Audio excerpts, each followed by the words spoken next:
నమస్తే, welcome to time 24/7 TV. చూసుకున్నట్లయితే Jubilee hills లో బైపోల్ ఎలక్షన్స్ అయితే వచ్చినాయి అనమాట. బైపోల్ ఎలక్షన్స్ లో ఏ పార్టీకి ఎక్కువ ప్రాధాన్యత ఇస్తున్నారు ప్రజలు?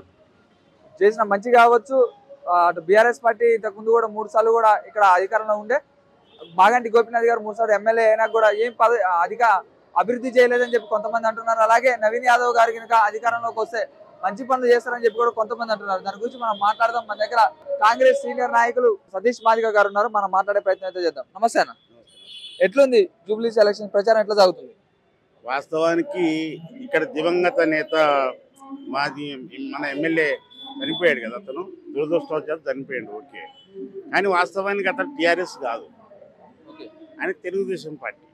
తెలుగుదేశం పార్టీ నుంచి ఎమ్మెల్యే గెలిచిండు. ఆ తర్వాత టీఆర్ఎస్ పార్టీలో జాయిన్ అయినాయి. టీఆర్ఎస్లోకి వచ్చిన తర్వాత కూడా ఎమ్మెల్యే గెలిచిండు. అంటే వాస్తవానికి ఇక్కడ టీఆర్ఎస్ 10 సంవత్సరాల అధికారంలో ఉన్నా కూడా ఇలాంటి అభివృద్ధి చేసిన పాపన మాత్రం వాళ్ళు పోలేవు. నిజానికి ఈ 10 సంవత్సరాల కాలంలో వాళ్ళు చేసిన అభివృద్ధి కూడా ఏం లేదు. ఇప్పుడు డ్రైనేజ్ సిస్టమే కానీ, రోడ్సే కానీ, ఇంకోటి ఈ ప్రాంతం అంతా జూబ్లీ హిల్స్ అనే వరకులో పెద్ద పెద్ద బంగ్లాలు జ్ఞాపకం వస్తాయి. కానీ ఆ బంగ్లాల పక్కన స్లమ్స్ ఏరియాలు కూడా ఉన్నాయి. మొత్తం ఇతర జిల్లాల నుంచి, ఇతర ప్రాంతాల నుంచి వచ్చి ఇక్కడ సెటిల్ అయ్యి కూలి పని చేసుకుంటున్న ప్రజలందరూ కూడా ఇక్కడ ఉంటారు. దాంట్లో అత్యధికంగా మా పాలమూరులో కూడా ఒక 65,000 ఓటర్స్ ఉంటుంది ఇక్కడ. అయితే ఇప్పుడు ప్రస్తుతం ఈ ఎన్నికలో నవీన్ యాదవ్ గారు ఖచ్చితంగా గెలుస్తున్నారు. ఎందుకొరకంటే నవీన్ యాదవ్ అనే వ్యక్తి ఉన్నత చదువు చదవడానికి బయటి దేశాలకు వెళ్ళి కూడా వ్యాపారాలు చేసుకోవడానికి అక్కడ చాలా అవకాశాలు ఉన్నాయి అతను.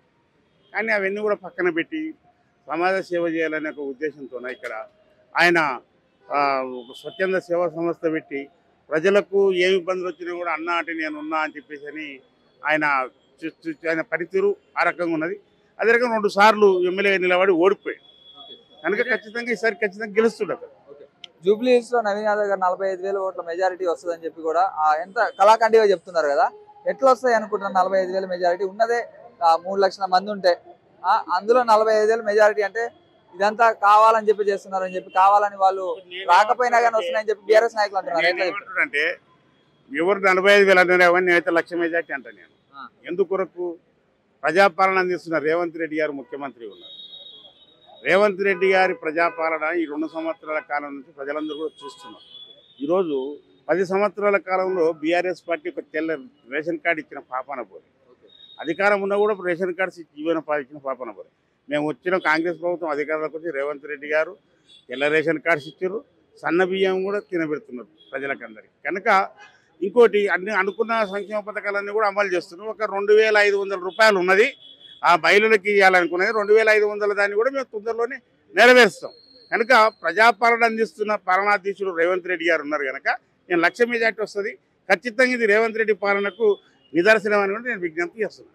అంటే ఇప్పుడు హామీలు 6 గ్యారెంటీలు అని అన్నారు, మీరే అన్నారు 6 గ్యారెంటీలు కూడా తీరుస్తున్నారు. అంటే ప్రతి ఒక్కరు కూడా 6 గ్యారెంటీలు తీర్చమని చెప్తున్నారు. వాళ్ళని అడిగితేనేమో పింఛన్ రాలేదని చెప్తున్నారు, ఒకరేమో మహిళలకు అది రాలేదు, 2,500 రాలేదని చెప్తున్నారు. మేము ఎట్లా ఇవ్వాలి, మేము కేసీఆర్ కొట్టేస్తామని చెప్పి కొంతమంది అంటున్నారు. నేనేమంటున్నా, కేసీఆర్ పాలన ఉన్నప్పుడు 10,000 రూపాయలు ఇచ్చాను ఎవరికి, రైతులకు, రైతు బంధు, అవునా కాదు. మేము వచ్చి 12,000 ఇచ్చాం, అంటే 2,000 పెంచాం. 15,000 ఇస్తారు, 12,000 ఇచ్చారు. అంటే ఈయన చేసిన అప్పులు అంతా ఉన్నాయి కదా, 8.5 లక్షల కోట్లు అప్పు అయింది. మళ్ళీ ఏం చేయమంటావు, డబ్బులు లేని పరిస్థితి, ఖజానా ఖాళీ అయిన పరిస్థితి. అయినా కూడా రైతు ఇబ్బందులు పడ్డ పరిస్థితిని గమనించి మేము 12,000 రూపాయలు మేము రైతులకు ఇవ్వడం జరిగింది. అదే రకంగా మేము 200 యూనిట్లు కరెంటు కలిస్తే దాంట్కి ఫ్రీ ఇచ్చినాం కరెంటు. నిజానికి 200 యూనిట్లు కాల్చిన వ్యక్తికి తెలుస్తుంది ఫ్రీగా వచ్చింది రాత్రి. 200 పైన కాల్చినోడు ఉంటే వానికేం తెలుస్తుంది ఈ 6 గ్యారెంటీ 200 రూపాయలు ఉన్నది అనేది. అదే రకంగా వైట్ రేషన్ కార్డుతో గ్యాస్ కనెక్షన్ ఉంటే ఆ గ్యాస్ కనెక్షన్ మహిళ పేరు మీద ఉండాలి, రేషన్ కార్డు కూడా మహిళ పేరు మీద ఉండాలి. అటువంటి వాళ్ళకు ఈ 500 రూపాయలు గ్యాస్ వస్తున్నాయి. అదే రకంగా మేము ఇందిరమ్మ ఇండ్లు, అదే రకంగా మేము మహిళా సాధికారత కింద ఏదైతే ఉందో రుణాలు ఉన్నాయో ఇవన్నీ కూడా మేము చేసిన ఒకటి 2,500 రూపాయలది ఉన్నది. ఇంకోటి నెలకు 1,000 రూపాయలు ఇస్తున్నాము కదా మేము, సంవత్సరానికి 12,000. అది ఒంటరి మహిళలే కానీ లేకపోతే కూలీ చేస్తున్న భూమి లేని కౌలు కూలీ మహిళలకు ఆ పథకం కూడా అమలు జరుగుతూనే ఉంది. ఇక మిగిలిన దానిలో ఒక 2,500 ఉంది. ఆ 2,500 కూడా ఖచ్చితంగా ఇస్తాం. కనుక ప్రజలకు ప్రజాపాలన అందిస్తున్నాము, మేము మరి ఇందిరమ్మ పాలన అందిస్తున్నాము. ప్రజలకు సంక్షేమాన్ని చూసే పార్టీ కాంగ్రెస్ పార్టీ. ఇంకోటి మన బడుగు బలైన వర్గాలనే కానీ మధ్యతరగతి రెడ్డి అయిన రేవంత్ రెడ్డి గారు పేద ప్రజలకందరూ కూడా ఆ సమస్యలను అర్థం చేసుకుంటూ వాటిని నెరవేరుస్తున్నారు కనుక ఖచ్చితంగా నవీన్ యాదవ్ గారు ఇక్కడ గెలుస్తారంటే వాళ్ళంతా టీఆర్ఎస్లతో బోకస్ మాటలు అవన్నీ బోకస్ వ్యవహారాలన్నీ. ఒకటే ముక్కలో నవీన్ యాదవ్ గారికి ఎందుకు ఓటేయాలంటే ఏం చెప్తారు? బీసీ బిడ్డ, స్థానికుడు, అది ఎలాంటి అధికారం లేనప్పుడే ఎందరికో సేవ చేసినోడు, పేదవాళ్ళకు సేవ చేసి గుణం ఉన్న వ్యక్తి కనుక ఇప్పుడు అధికారంలో కాంగ్రెస్ పార్టీ ఉన్నది. కాంగ్రెస్ అధికార పార్టీకి సంబంధించిన అభ్యర్థిన కనుక ఇతనికి ఓటేసి గెలిపిస్తే ఈ నగరాన్ని, ఈ జూబ్లీహిల్స్ నగరాన్ని ఖచ్చితంగా అభివృద్ధి బాటలో ముఖ్యమంత్రికి తోడుగా ఉండి ఈ యొక్క అభివృద్ధి కార్యక్రమం చేయడానికి ఆస్కారం ఉంది. షేర్ చేయండి, లైక్ చేయండి, సబ్స్క్రైబ్ చేయండి. మరిన్ని వీడియోల కోసం బెల్ సింబల్ పై క్లిక్ చేయండి.